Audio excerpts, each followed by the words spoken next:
Hey everyone, I hope you're doing well. We continue to pray for you and continue to wait and see what happens during this time. But I hope that you could be encouraged that God's bringing us through these times for many, many reasons. And we need to be different on the other end of this time of staying at home, of slowing life down, of changing life because of this global pandemic. And so many things are coming out because of it. So I hope we could really wrestle with how do we need to change as people through this time that we're going through. We're going to continue to look at names of God, and we'll look at the name Elyon today, which means the God Most High, or the highest God, because names change things, right? As soon as you can put a name on something or someone, it changes everything.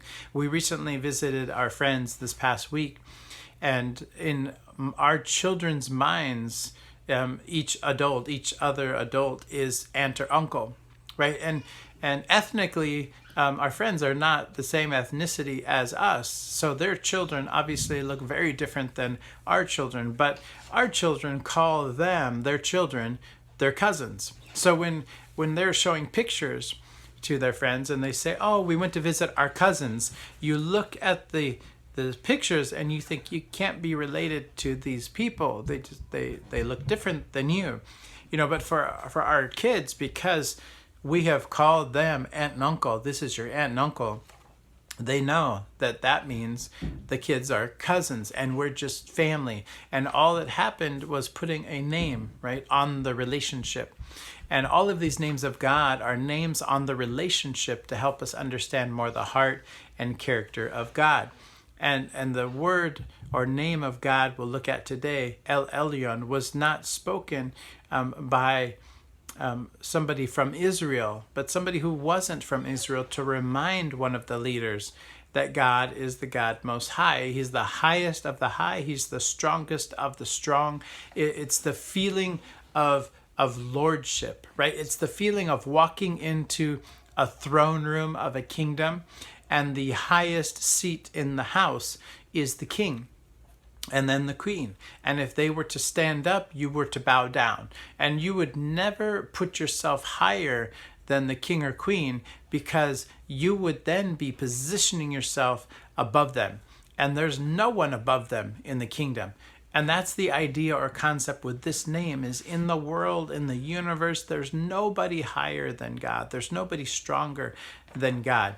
One of the great stories I will remember in Indonesia happened by accident.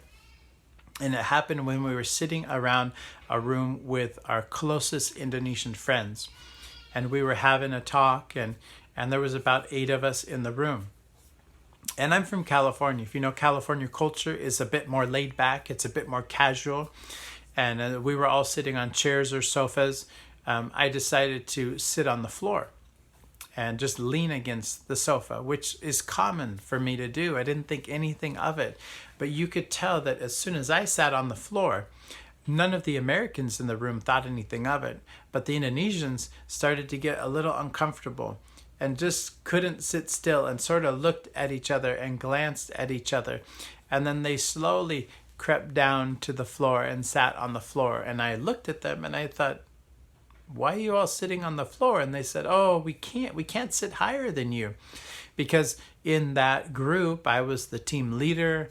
I was the oldest. I was married. I had kids. So in every way, culturally, I was the highest in the room. And now I had lowered myself down, so all of them were higher than I was. And that just can't happen.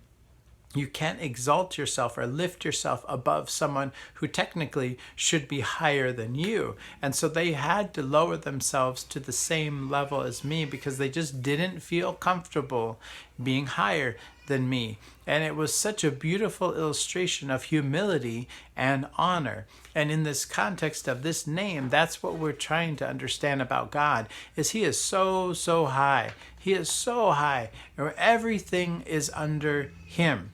And if He is so high, the highest of the high, the strongest of the strong, you are not to be overcome by anything, but allow God to help you overcome all things. The first time we see this name is in Genesis chapter 14.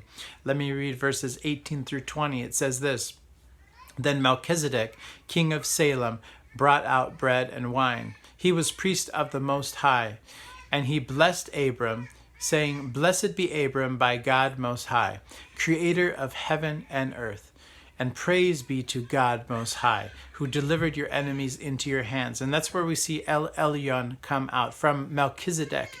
It says, Blessed be Abram by Elyon, creator of heaven and earth. And praise be to Elyon, who delivered your enemies into your hand. This happened during a time where Abraham was living in a different land, where kings would come out and go to war against each other. And during this time, during one of the wars, his nephew Lot was taken captive. And so Abraham had to get involved in the fight. And he went out and he fought just a few hundred men from Israel and from Abraham's clan against kings and bigger groups who had been fighting for years. And God brought him victory. And on the way back from the victory, Melchizedek, who's a priest of God, Elyon, came out and used this name, Elyon, for the first time in the Bible. He's not even from Abraham's tribe or the tribe of Israel. He's from another tribe, but somehow has come to know God, the Most High, the God of Abraham. And in this moment, he reminds Abraham, on this journey of faith that you're on, where you have left your homeland and you're going somewhere where God's going to establish you, when you're living in the midst of other nations and other countries and people who are bigger and stronger than you, you have God. You have God, Elyon. You have God, the Most High. That is who your God is, the strongest of the strong, the highest of the high. So whatever we're facing in life, we face it with Elyon. We face it with God Most High. When we think that there are things that are overcoming us, we need to remember that God will overcome what is overcoming us.